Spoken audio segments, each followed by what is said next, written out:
നമസ്കാരം.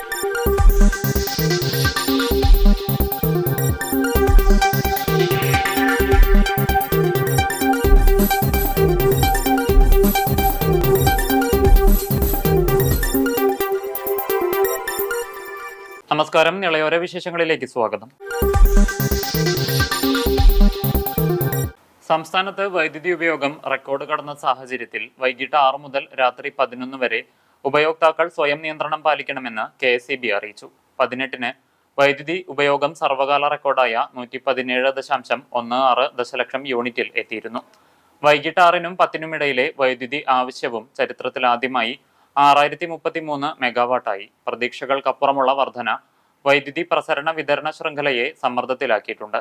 ചില പ്രദേശങ്ങളിൽ വോൾട്ടേജ് കുറവാകുന്നുണ്ട്. ശൃംഖല പുനഃക്രമീകരണത്തിലൂടെ ഇത് കുറയ്ക്കാനുള്ള ശ്രമത്തിലാണ്. വൈകിട്ട് 6 മുതൽ 11 വരെ pump set, induction stove, water heater, ഇസ്തിരിപ്പെട്ടി, വാഷിംഗ് മെഷീൻ എന്നിവയുടെ ഉപയോഗം ഒഴിവാക്കുക. ഇലക്ട്രിക് വാഹനങ്ങൾ ചാർജ് ചെയ്യുന്നത് രാത്രി 11-ന് ശേഷമാക്കുക. AC താപനില 24-26 ഡിഗ്രി സെൽഷ്യസിനിടയിൽ ക്രമീകരിക്കുക. അത്യാവശ്യമില്ലാത്ത ലൈറ്റുകളും ഫാനുകളും മറ്റുപകരണങ്ങളും ഓഫ് ചെയ്യുക എന്നിവയാണ് KSEB പൊതുജനങ്ങൾക്ക് നൽകുന്ന നിർദ്ദേശങ്ങൾ. കൊലുക്കല്ലൂരിൽ അമ്മയെയും മകളെയും തീവണ്ടി തട്ടി അമ്മ മരിച്ചു. നെല്ലായ സ്വദേശികളായ പുത്തൻ വീട്ടിൽ ഉഷ, മകൾ പ്രാർത്ഥന എന്നിവരെയാണ് തീവണ്ടി തട്ടിയത്. ഉഷ സംഭവസ്ഥലത്ത് തന്നെ മരിച്ചു. പ്രാർത്ഥനയെ പെരിന്തൽമണ്ണയിലെ സ്വകാര്യ ആശുപത്രിയിൽ പ്രവേശിപ്പിച്ചു. കുലുക്കല്ലൂർ റെയിൽവേ സ്റ്റേഷൻ പ്ലാറ്റ്ഫോമിന് സമീപം ഞായറാഴ്ച രാവിലെ 10:30-യോടെയാണ് അപകടമുണ്ടായത്. റോഡിൽ നിന്നും ട്രെയിൻ കയറാനായി ട്രാക്കിലൂടെ നടന്നുവരികയായിരുന്ന സ്ത്രീകളാണ് അപകടത്തിൽപ്പെട്ടത്. ട്രെയിൻ വരുന്നത് കണ്ട് വേഗത്തിൽ പ്ലാറ്റ്ഫോമിലേക്ക് ഓടിപ്പോകുന്നതിനിടെ പിറകിലൂടെ വന്ന ട്രെയിൻ ഇരുവരെയും ഇടിച്ചു തെറിപ്പിക്കുകയായിരുന്നു. കോട്ടയത്ത് നിന്നും നിലമ്പൂരിലേക്ക് വരികയായിരുന്ന എക്സ്പ്രസ് ട്രെയിനാണ് ഇടിച്ചത്. അപകടത്തിൽ ഗുരുതരമായ പരിക്കേറ്റ നെല്ലായ സ്വദേശികളായ പുത്തൻ വീട്ടിൽ ഉഷ 54 വയസ്സ്, മകൾ പ്രാർത്ഥന 29 വയസ്സ് എന്നിവരെ ഉടൻ തന്നെ പെരിന്തൽമണ്ണയിലെ സ്വകാര്യ ആശുപത്രിയിൽ എത്തിച്ചെങ്കിലും ഉഷ മരണപ്പെടുകയായിരുന്നു. ഷൊർണൂരിൽ നിന്നുമുള്ള RPF സംഘമെത്തി മേൽനടപടികൾ സ്വീകരിച്ചു. ട്രെയിനിൽ 2 സ്ത്രീകൾ ഓടി വരുമ്പോൾ 10:30 ഓടി വരുമ്പോൾ 2 സ്ത്രീകൾ ട്രെയിനിൽ തട്ടി. അതാണ് ഉണ്ടായ സംഭവം. ഞാൻ കുറേ പറഞ്ഞു ട്രെയിൻ വരുന്നുണ്ട്, മാറി നിൽക്കും അവർ ശ്രദ്ധിക്കാതെ ഓടിയതാണ് ഇതിന് കാരണം. വരാനുള്ള ഒരു വഴി ഇതിലേക്കില്ല. ട്രെയിനിൻ്റെ ബസ് സ്റ്റോപ്പിൽ നിന്ന് ഇങ്ങോട്ട് വരാനൊരു മാർഗം ഇവിടേക്കില്ല. അപ്പോൾ അതിനെന്തെങ്കിലും ഒരു നടപടികൾ എടുക്കണം. പട്ടാമ്പി പെരുമുടിയൂർ റെയിൽവേ അടിപ്പാതയുടെ അവസാനഘട്ട നിർമ്മാണ പ്രവൃത്തികൾ പുരോഗമിക്കുന്നു. അടിപ്പാതയിലേക്ക് കടന്നുപോകാനുള്ള പടവുകളുടെയും മറ്റുമുള്ള അനുബന്ധ പ്രവൃത്തികളാണ് ഇനി നടക്കാനുള്ളത്. പട്ടാമ്പി പള്ളിപ്പുറം റെയിൽപാതയിലെ പെരുമുടിയൂർ സ്കൂളിന് സമീപത്താണ് അടിപ്പാത നിർമ്മാണം അവസാന ഘട്ടത്തിലെത്തിയിരിക്കുന്നത്. അടിപ്പാതയ്ക്കായി വാർത്തിട്ടുന്ന കോൺക്രീറ്റ് പാത റെയിൽ ലൈൻ തുരന്ന് തള്ളി നീക്കി സ്ഥാപിക്കുന്ന പ്രവൃത്തികൾ നേരത്തെ പൂർത്തിയാക്കിയതാണ്. കോൺക്രീറ്റ് പാത സ്ഥാപിച്ചതിനു ശേഷം മറ്റു അനുബന്ധ പ്രവൃത്തികളാണ് ഇപ്പോൾ നടക്കുന്നത്. അടിപ്പാതയിലേക്ക് എത്തിപ്പെടാനുള്ള സ്റ്റെപ്പുകളുടെ നിർമ്മാണവും ഇവിടെ നടക്കുന്നുണ്ട്. ഇരുവശങ്ങളും കെട്ടി മഴവെള്ളം ഇതിലേക്ക് വരാതിരിക്കുവാനുള്ള പ്രവൃത്തികളും ഇനി നടപ്പാക്കാനുണ്ട്. റൂഫ് പിരിക്കുന്ന പ്രവൃത്തികളും ഇതോടൊപ്പം നടത്തും. 95.36 ലക്ഷം രൂപ ചെലവഴിച്ചാണ് അടിപ്പാത നിർമ്മിച്ചത്. 14 മീറ്റർ നീളവും 1.85 മീറ്റർ ഉയരവും 2.50 മീറ്റർ വീതിയും അടിപ്പാതയ്ക്കുണ്ട്. കഴിഞ്ഞ ഏപ്രിൽ-മെയ് മാസങ്ങളിലായാണ് ഇതിന്റെ ആദ്യഘട്ട പ്രവൃത്തികൾ ആരംഭിച്ചത്. തുടർന്ന് മഴക്കാലം മാറി കൊയ്ത്തെല്ലാം കഴിഞ്ഞതിനു ശേഷമാണ് ഇപ്പോൾ അടിപ്പാത നിർമ്മാണം ആരംഭിച്ചത്. നിർമ്മാണ പ്രവൃത്തികൾ ഏറെക്കുറെ പൂർത്തിയായി. അനുബന്ധ പ്രവൃത്തികൾ ഈ മാസത്തോട് തന്നെ പൂർത്തിയാക്കാനാണ് അധികൃതർ ലക്ഷ്യമിടുന്നത്. പെരുമുടിയൂർ സ്കൂളിലേക്കുള്ള വിദ്യാർത്ഥികൾക്കും പ്രദേശവാസികൾക്കും വലിയ അനുഗ്രഹമായി ഇത് മാറും. ഇവിടെ റെയിൽവേ അടിപ്പാത വേണമെന്നത് ഏറെക്കാലത്തെ ആവശ്യം കൂടിയാണ്. റെയിൽ മുറിച്ചു കടന്നുള്ള നാട്ടുകാരുടെയും വിദ്യാർത്ഥികളുടെയും യാത്ര വലിയ അപകടമാണ് ഇവിടെ സൃഷ്ടിച്ചിരുന്നത്. ഇതിനാണ് ഇപ്പോൾ പരിഹാരമാകുന്നത്.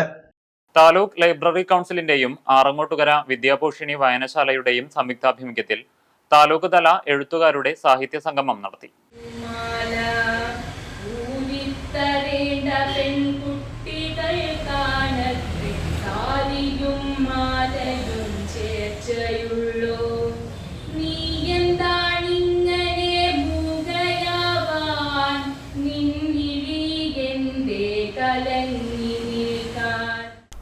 സംഗീത സത്യൻ ഇടശ്ശേരിയുടെ കൊച്ചനുജൻ എന്ന കവിത ആലപിച്ചുകൊണ്ട് ആരംഭിച്ച പരിപാടി ജില്ലാ library council president CP Chitrabhanu ഉദ്ഘാടനം ചെയ്തു.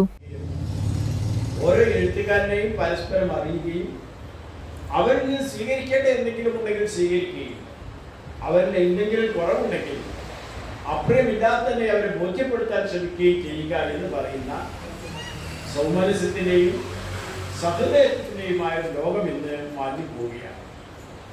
അതുകൊണ്ട് തന്നെ എഴുത്ത് സ്വാഭാവികമായി മനുഷ്യനുണ്ടാക്കേണ്ടുന്ന വിലയും താൻ എഴുതുന്നത് കേൾക്കാൻ ഒരാളുണ്ടെങ്കിൽ അയാൾ പറയുന്ന അഭിപ്രായം കൂടി സ്വീകരിക്കപ്പെടുന്നുണ്ടെങ്കിൽ തൻ്റെ എഴുത്ത് പൂർണ്ണമാകൂ എന്ന ബോധ്യത്തിന് നമ്മുടെ നാടിനെ സംബന്ധിച്ചിടത്തോളം ആർക്കും എഴുതാൻ കഴിയുന്ന വിധം ഓരോരുത്തർക്കും അവരവരുടേതായ ആശയങ്ങളും അനുഭൂതികളും ആവിഷ്കരിക്കാൻ കഴിയുന്ന വിധം അവർ എഴുത്തിന്റെ ലോകത്തേക്ക് പൂർണ്ണമായി മാറിക്കഴിഞ്ഞിരിക്കുന്നു.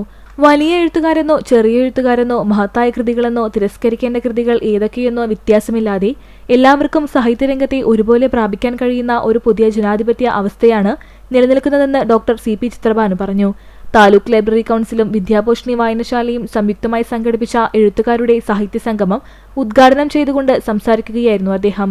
Taluk library president K. ജനാർദ്ദനന്റെ അധ്യക്ഷതയിൽ ആറങ്ങോട്ടുകര വിദ്യാപോഷിണി വായനശാലയിൽ വെച്ച് നടന്ന സംഗമത്തിൽ എഴുത്തുകാരനും സാംസ്കാരിക പ്രവർത്തകനുമായ ആര്യൻ മാസ്റ്റർ ചർച്ചയ്ക്ക് നേതൃത്വം നൽകി. മുഹമ്മദ് ആറങ്ങോട്ടുകര, ശ്രീലത മണ്ണൂർ, K. ചിത്രലേഖ, ശശി പരുതൂർ, സച്ചിദാനന്ദൻ വെളിയടംകുന്ന്, രാധാകൃഷ്ണൻ, ഉണ്ണി പൂക്കരാത്ത്, TP ലക്ഷ്മണൻ, VC ധനലക്ഷ്മി എന്നീ സാഹിത്യപ്രതിഭകൾ തങ്ങളുടെ സാഹിത്യാനുഭവങ്ങളും രചനാവഴികളും സദസ്സിൽ പങ്കുവച്ചു. വായനശാല president KV Satheesan, secretary KP Janardhanan എന്നിവർ പരിപാടിയിൽ പങ്കെടുത്ത് സംസാരിച്ചു. പക്ഷേ അത് മറ്റുള്ളവരെ വായിക്കണം, കൂടുതൽ പ്രസിദ്ധീകരിക്കണമെന്നൊന്നും ആഗ്രഹം ഒട്ടും തന്നെ ഉണ്ടായിരുന്നില്ല. കൊറോണയുടെ സമയത്താണ് ഫേസ്ബുക്കിൽ എഴുതാൻ തുടങ്ങിയത്. ആ ഫേസ്ബുക്ക് എഴുത്തുകൾ പലരും വായിച്ച് അഭിപ്രായം പറയുകയും പുസ്തകമാക്കണമെന്ന് പറയുകയുണ്ടായി. അന്നും അതിനുള്ള ഒരു ഒരുങ്ങി പുറപ്പെടാനുള്ള മടി ഉണ്ടായിരുന്നു. ഞാങ്ങാട്ടിരി ഭഗവതി ക്ഷേത്രത്തിലെ ഉത്സവത്തിന് തുടക്കമായി. 8 ദിവസം നീണ്ടു നിൽക്കുന്ന ചടങ്ങുകൾക്ക് തന്ത്രി മധുസൂദനൻ നമ്പൂതിരിയും അണ്ടലാടി പരമേശ്വരൻ നമ്പൂതിരിപ്പാടും മുഖ്യ കാർമ്മികരാകും. ഉത്സവത്തിന്റെ ഭാഗമായി കലവറ നിറയ്ക്കൽ ചടങ്ങ് നടന്നു. വേട്ടയ്ക്കരൻ ഭദ്രകാളി ക്ഷേത്രത്തിൽ നിന്ന് കലവറ നിറയ്ക്കൽ ഘോഷയാത്രയുമുണ്ടായി. വെള്ളിയാഴ്ച ഗണപതി ഹോമം, കളഭാഭിഷേകം, ആചാര്യവരണം, ആദ്യ ആറാട്ടിന് എഴുന്നള്ളിപ്പ്, ഉത്സവ കൊടിയേറ്റം, സോപാന സംഗീതം എന്നിവയുമുണ്ടായി. ശനിയാഴ്ച രാവിലെ 7-ന് മുളപൂജ, 8-ന് പന്തിരടി പൂജ, വൈകിട്ട് 6:15-ന് തായമ്പക, കേളി, രാവിലെ 9-ന് ഭക്തിഗാനമേള, നൃത്തം, കൈകൊട്ടിക്കളി, വീരനാട്യം, വൈകിട്ട് 6:30-ന് തിരുവാതിരക്കളി, ചാക്യാർകൂത്ത്, ഓട്ടൻതുള്ളൽ തുടങ്ങിയവ നടന്നു. വിവിധ ദിവസങ്ങളിലായി പാട്ടുകൂട്ടം, കഥാപ്രസംഗം എന്നിങ്ങനെയുള്ള പരിപാടികളും ഉണ്ടാകും. മറ്റു ദിവസങ്ങളിൽ അഷ്ടദ്രവ്യ ഗണപതി ഹോമം, ആറാട്ടിന് എഴുന്നള്ളിപ്പ്, ആറാട്ടുകടവിൽ ഉഷപൂജ, മുളപൂജ, പന്തിരടി പൂജ, നവകം, പഞ്ചഗവ്യത്തോടെ ഉച്ചപൂജ എന്നിവയും ഉണ്ടാകും. ദിവസവും വൈകിട്ട് 6:15-ന് യാത്രാബലി, കൊടിയിറക്കൽ, ബലിക്കൽപുരയിൽ ദീപാരാധന, വലിയ ആറാട്ടിന് എഴുന്നള്ളിപ്പ്, പഞ്ചവാദ്യത്തോടെ തിരിച്ചെഴുന്നള്ളിപ്പ്, തുടർന്ന് മേളം എന്നിവയും ഉണ്ടാകും. ഞായറാഴ്ച ക്ഷേത്രത്തിൽ ശ്രീചക്ര പൂജയും നടന്നു.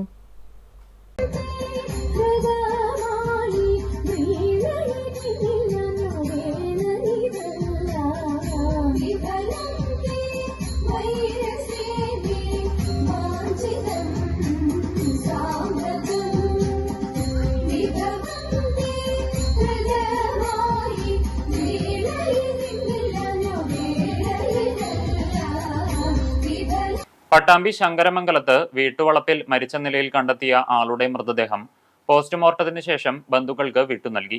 പോസ്റ്റ്മോർട്ടം റിപ്പോർട്ട് വന്നാൽ മാത്രമേ മരണകാരണം വ്യക്തമാവുകയുള്ളൂ.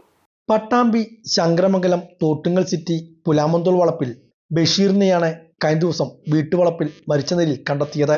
ഉച്ചയ്ക്ക് 2 മണിയോടെ സമീപവാസികളാണ് ഇയാളെ വീട്ടുവളപ്പിൽ കിടക്കുന്നത് കണ്ടത്.